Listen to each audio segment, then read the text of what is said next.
빈장마와 연이은 태풍으로 쌀 수확량이 줄고 상품성까지 떨어져 쌀 가격이 요동치고 있습니다. 소비자들에게는 부담으로 작용하고 있는 반면 농민들은 가격 현실화 등을 위해 쌀값 인상이 불가피하다는 입장입니다. 영월의 한 시멘트 생산업체가 폐기물 매립장을 조성하는 것을 두고 지역 내에서 찬반 입장이 엇갈리고 있습니다. 환경 오염을 우려하는 목소리와 함께 지역 경제 활성화를 위해서는 매립장 조성이 불가피하다는 주장이 제기되면서 지역이 찬반 의견으로 분분합니다. 올해 단풍 관광이 쉽지 않겠다는 우려가 나오면서 가을 단풍을 즐길 수 있는 서비스가 도입돼 눈길을 끌고 있습니다. 원주 구도심에 함께 쓰는 우산통이 설치됐습니다. 누구나 자유롭게 사용하고 반납하면 되는데 새로운 나눔 문화로 정착될지 관심이 모이고 있습니다.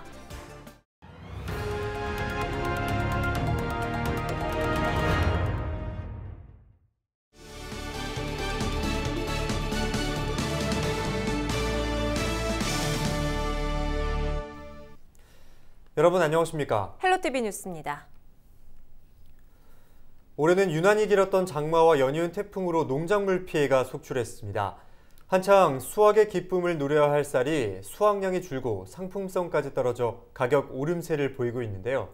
추석을 앞두고 쌀값이 올라 소비자들의 부담이 가중되고 있다고 말하지만 농민들은 가격 현실화와 농가 안정을 위해 불가피하다는 입장입니다. 한재영 기자가 보도합니다. 지난달 집중호우로 물에 잠겼던 논.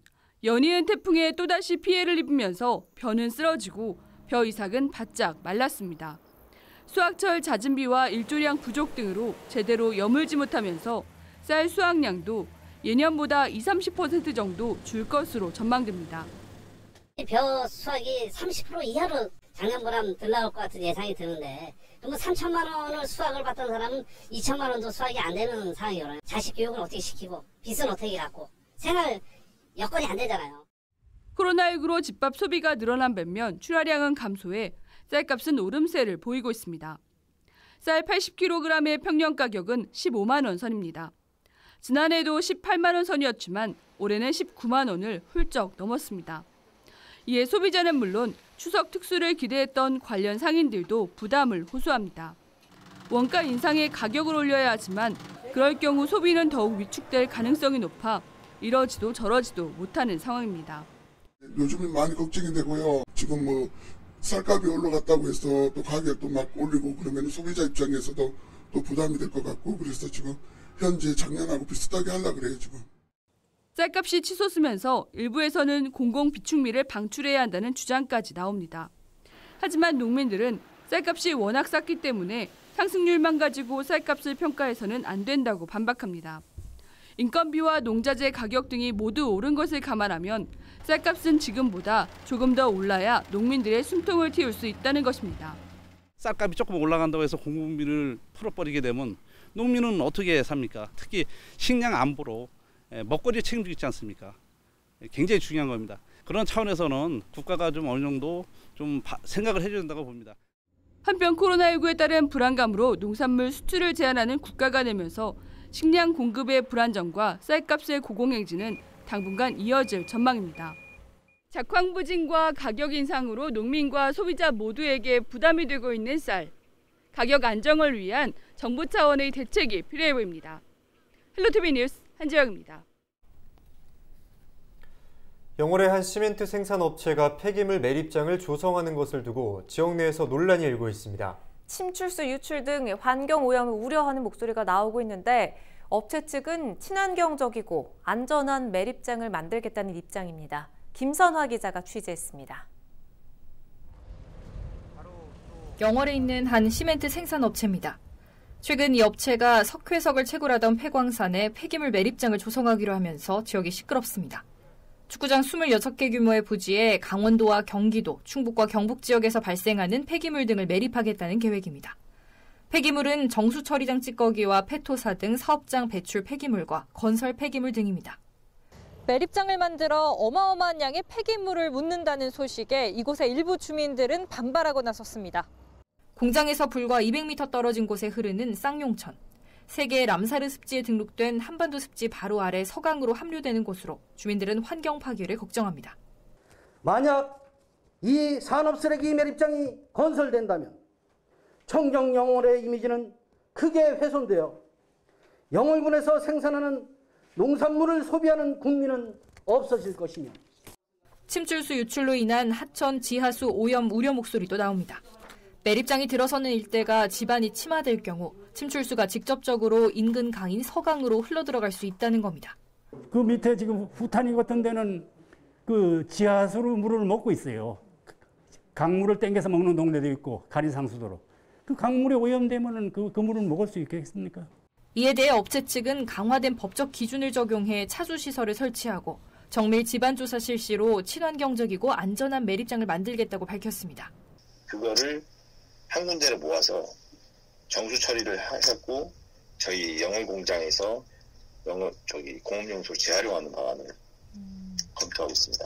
그래서 침출수가 밖으로 방류되지 않는 무방류 시스템을 지금 구현하려고 하고 있어요. 사업 승인 기관인 영월군은 현재 업체로부터 환경 영향평가서 초안을 받은 상태로 주민 요청에 따라 다음 달 말 추가 공청회를 열 계획입니다. 이제 원주지방환경청과 환경영향평가 본안을 이제 검토 의뢰를 하게 됩니다. 그러면 이제 그 결과에 따라서 그 사업자가 향후에 이제 폐기물 처리 사업계획 승인 요청을 할 거고요. 업체는 매립장을 세우는 조건으로 지역 발전 기금을 내고 사회적 경제 기업을 설립한 후 지역 주민을 우선 고용하겠다는 입장입니다.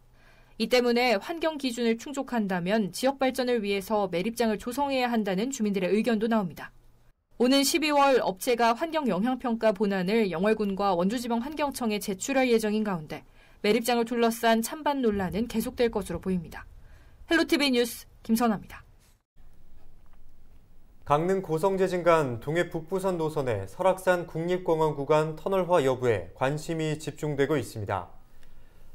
강원도민일보는 21일 국토교통부가 최근 전략환경영향평가 초안에 동해 북부선 대안별 3개 노선을 제시했다고 보도했습니다. 국토부는 강릉에서 설악산 국립공원을 터널로 지나는 1노선이 자연환경 훼손을 최소화할 수 있고 거리가 110.6km로 가장 짧아 최적 노선으로 판단하고 있습니다.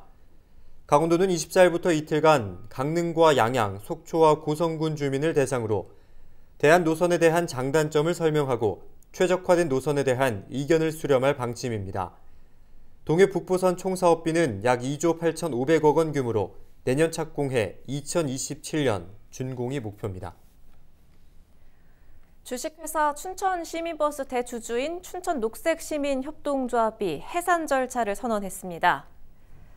춘천녹색시민협동조합은 그동안 시민버스 회사 운영 자금을 상환할 방법을 찾지 못했고 더 이상 경영을 감당할 여력이 되지 않아 대주주 자격을 포기한다고 밝혔습니다. 이어 한 달 안에 이에 대한 해법이나 답변이 없으면 조합이 보유한 버스회사 지분 전부를 시민버스 노사정위원회에 이양하고 조합 해산 절차에 들어가겠다고 설명했습니다. 춘천시는 조합이 해산되더라도 시내버스 운영에 차질이 없도록 대책 마련에 적극 나서기로 했습니다. 조합이 해산될 경우 춘천시가 국내 처음으로 도입한 협동조합형 시민공영제 시내버스 체제는 도입 2년 만에 원점으로 돌아갈 처지에 놓였습니다.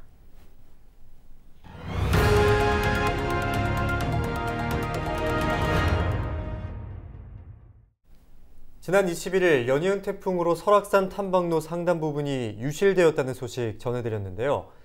여기에 코로나19 상황까지 겹쳐 올해 단풍 관광이 쉽지 않겠다는 우려가 나오고 있습니다. 최근 직접 가보지 않더라도 가을 단풍을 즐길 수 있는 서비스가 도입돼 눈길을 끌고 있습니다. 홍승현 기자가 소개해드립니다. 설악산 탐방로 출입이 금지됐습니다. 커다란 소나무는 힘없이 부러졌습니다. 잇따른 태풍으로 탐방로 곳곳이 무너지면서 설악산은 오색 약수 구간 등 9곳을 제외한 모든 구간을 통제하고 있습니다. 여기에 코로나19로 인한 사회적 거리 두기로 사실상 올해 단풍 구경은 쉽지 않다는 전망이 나오고 있습니다. 이런 상황에 맞춰 실시간 단풍 실황 서비스가 도입됐습니다. 누구든 인터넷에 접속만 하면 선명한 화질로 가을산을 즐길 수 있는 겁니다. 국립공원공단과 강원지방기상청, 동부지방산림청이 함께 마련한 건데 이른바 랜선 관광입니다. 단풍 관광을 위해 CCTV 영상이 도입되는 것은 올해가 처음입니다. 국립공원 내에 단풍이 얼마 정도 진행되고 있는지를 그런 궁금한 사항들을 유선으로 많이 왔는데 이러한 서비스를 통해 가지고 직접 그 국민들이 홈페이지 상에서 단풍이 물들어가는 것을 직접 봄으로 인해 가지고 그리고 또 기상청의 주간 기상 전망과 연계하여 계획된 산행을 통해서 안전한 그 산행이 될 수 있도록 주요 탐방로 단풍 상태 확인도 가능합니다. 단풍이 시작되면 초록색이던 나뭇잎이 점차 붉은색으로 변하고 낙엽이 지게 되면 갈색으로 변합니다. 이번 서비스로 확인할 수 있는 곳은 설악산, 오대산 등 단풍 명소로 유명한 강원도 4개 산 모두 10개 탐방로입니다. 민간 기상업체 K웨더는 올해 첫 단풍은 26일 설악산에서 시작돼 오대산 10월 1일, 치악산은 10월 7일부터 물들기 시작하겠다고 내다봤습니다. 산의 80%가 물드는 단풍 절정기는 설악산 기준 10월 18일, 치악산 10월 23일로 예정됐습니다. 10월 30일까지 강원 도내에 있는 10개 주요 탐방로에 대한 사진을 주 2회 정도 서비스를 하고요. 강원지방기상청 그리고 동부지방산림청 국립공원관리공단 홈페이지에 게시된 배너를 클릭하시면 확인할 수 있습니다. 직접 가을 산의 정취를 즐길 수 없는 코로나19 상황 속에 랜선 단풍 여행이 새로운 문화로 자리 잡을 전망입니다. 헬로티비 뉴스 홍승현입니다. 거리를 걷다가 갑자기 비가 쏟아졌을 때 누군가 우산을 빌려준다면 정말 유용할 텐데요. 원주 구도심에 함께 쓰는 우산통이 설치됐습니다.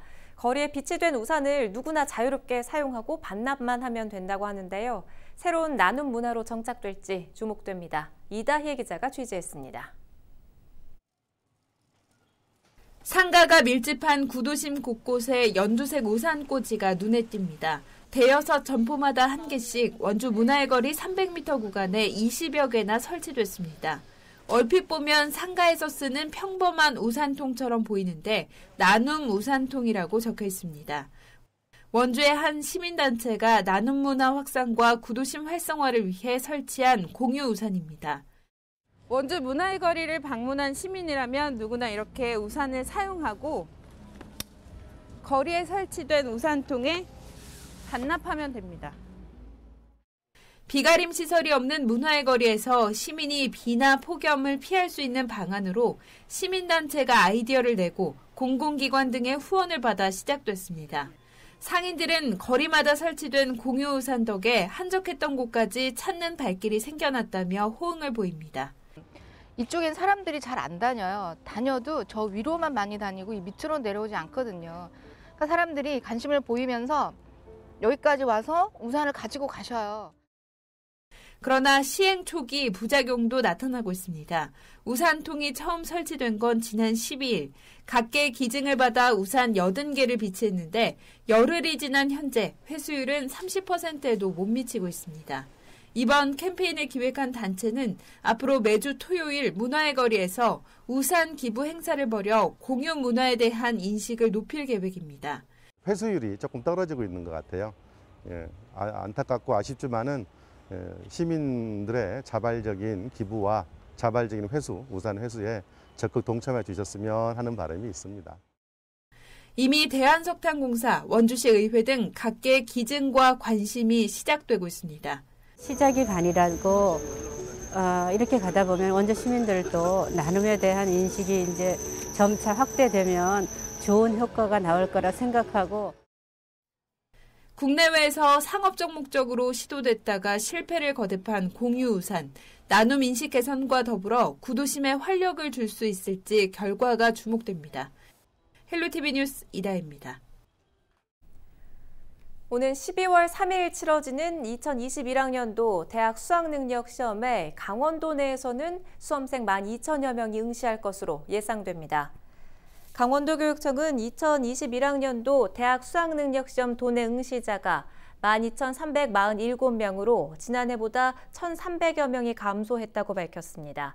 특히 학령 인구가 크게 줄면서 재학생은 9,787명으로 지난해보다 1,400여 명이 급감했습니다.